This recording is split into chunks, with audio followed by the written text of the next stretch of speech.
Typhon and a Typhoon, silly. Right, I'll be getting the electrics in this. As you can see, it's looking pretty bare. If you haven't already seen, this is what I'm going to be putting in it. Arrma 3660, 3200 kV motor, pretty much standard, same as stock. And we're going to go for the Max10 SCT, which is 120 amp, so excellent. Let's get that in.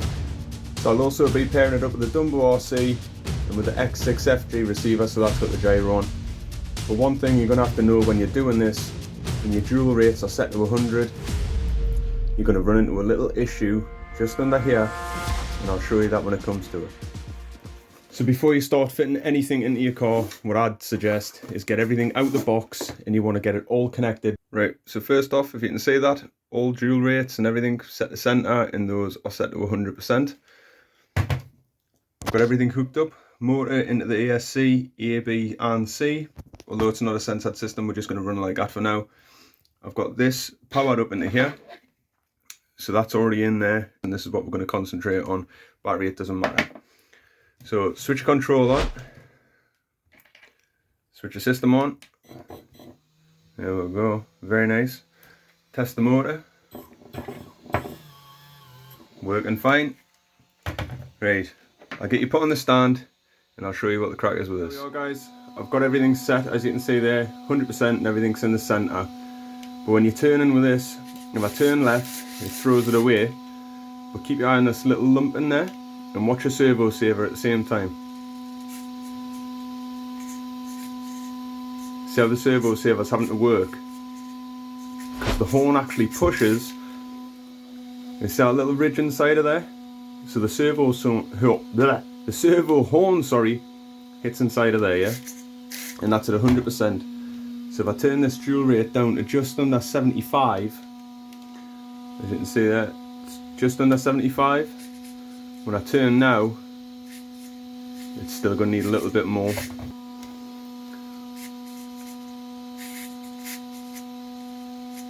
Now the servo horn isn't twisting, so I mean that'll probably be the reason why a lot of servos are dying in these Typhons as well.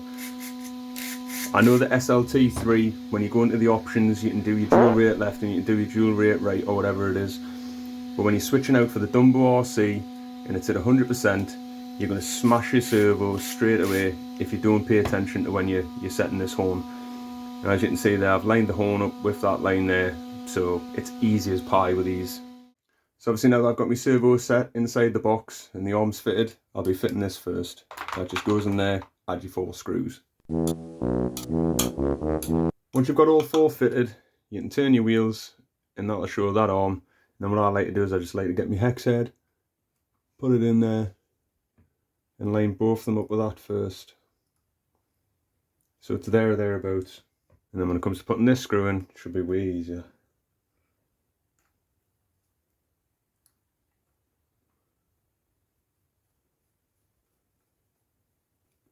Spot on. As you can see there, that's in first time. So next I want to be fitting the motor into the motor mount. But one thing I'm noticing, when I come to line these holes up, so if I want to use those 2 screw holes there, if you can just make them out, the wires are going to be facing into the centre drive shaft. So I'm going to be turning it out, so I'll pick those holes there, and then my wires are going to be facing out over the car. So get those fitted, but when you're fitting the screws, keep them loose, and then you can obviously adjust your motor mesh. So the screws are in, and as you can see there, I've got a little bit of movement.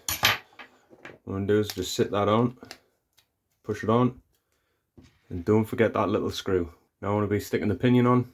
Obviously it hasn't got the E-clip anymore because it's a Hobbywing. It hasn't got the groove cut out for the E-clip. So I've got the pinion on. I've left the grub screw loose just in case I need to adjust it back and forth, in case it's not quite in line with the slipper clutch. What I'm going to do is I'll set my bearing into this. I'll put the slipper clutch in now. I like to push that up against it just a little bit till it's like that, but you can't really tell with these if the mesh is right because look at all the play in that slipper. You need the other case on. But what I'll do is I'll just roughly guess that so far about there. I'll nip that down. And I'm going to stick the other part of the case on. I'll click it into position. And then test will mesh. And I'm happy with that, actually like that. So what I'll do is I'll go back in there now and I'll just lock that down. Happy with that. But remember, put Loctite on these 2 screws, and when you put Loctite on, add the screws in that direction, because if you just plonk them in, you're going to rub all the Loctite off onto your mount really. We'll slip her out the way, and we'll tighten this little grub screw down in there. To get into the grub screw, I just use this little cutout here, and it'll just slide in there nicely, and I'll just tighten that down. And to me, that's good mesh. I'm happy with that. Put the 3 screws in, and we'll lock this case down as well. Just one quick thing as well, when you're putting these screws in, because Arrma, to be honest, their mounts are absolute poo, right? You'll be tempted to york that down as tight as you can, like I've just done there. But this 3rd one here, watch what happens. This is not a dream. Good old Arrma. Just spins for days. Let's get this fitted. Let's just slide this in. Nice. Right, next is the ESC. With the ESC, you get a bag of goodies with it, and inside the bag of goodies, you get a little plate like this. So when you look at the bottom of your ESC, if you notice, the holes aren't in the centre, and the holes aren't in the centre of that. So it can only go on one way.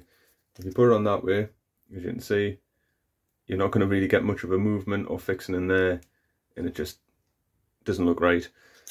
So it only goes on one way. So what I'd suggest, before you start fumbling around with holding the plate on like that and then trying to set the screws in, just get one of your screws and already start the threads off basically in there, which I have. As you can see, I can put that on with my finger.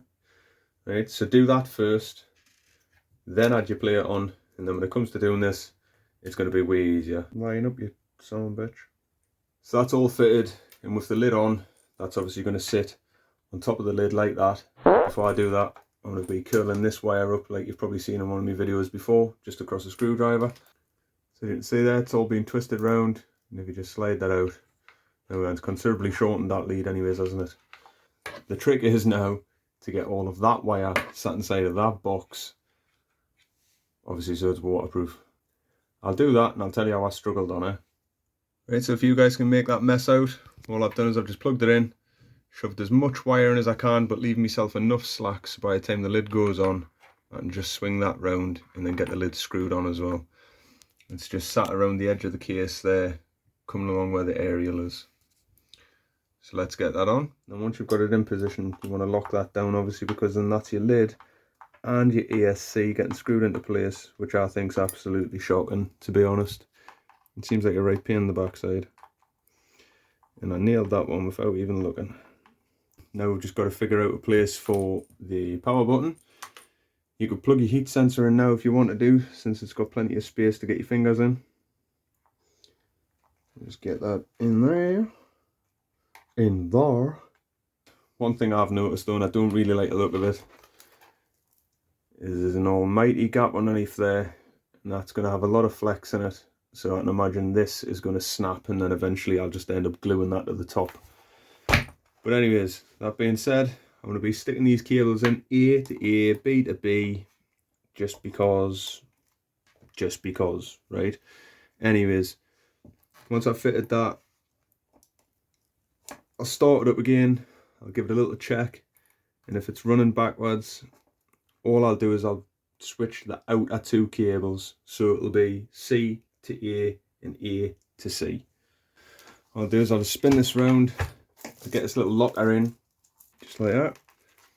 Get it screwed in from underneath. Right, as you can see, that's everything in. I took a battery up, and we'll see if the motor's spinning in the right direction. That still sparks and caps. I hate it when that cap sparks. But anyways, power on.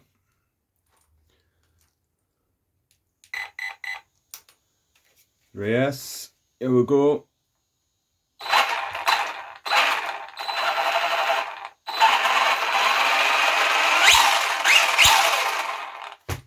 Sounds good to me. Well, he couldn't write this type of malarkey stuff. Anyways, Heavy Metal RC, get ready to have a laugh at us, mate. So he had fitted his ESC down here, and I did comment on his thing saying, well, that's a bit pointless, because every time you want to move the module, you're going to have to remove the ESC. And he was like, dude, it's only 2 screws. Right, so I fitted everything like that, because I wanted to be just like stock. You go to put the body on, And as you can see in there, the body just doesn't want to fit. So basically, you've got to have the ESC when you're changing it. You've got to have the ESC mounted onto these two little holes there, as you can see there. So that's where I'll be doing it. I'll get that sorted and I'll get back to you. Finally, we'll have it. Right, as you can see there, that's in. I've just screwed that down into position. I've put the switch on top of the receiver box. One thing to note though, that heat sensor, you want to plug that in before you put the ESC in position, because if you don't, you will not get that in. I struggled, I had to take that back out, put it in, then put that in. Right, anyways. I hope that was pain-free for you guys. I tried to make it as short and as formative as possible. Just a few things that I thought might need pointed out in case you're switching it from the firmware software and you're getting yourself a Hobbywing or anything like that. As always guys, if you liked it, like, comment, share and subscribe, and I'll catch you on the next one.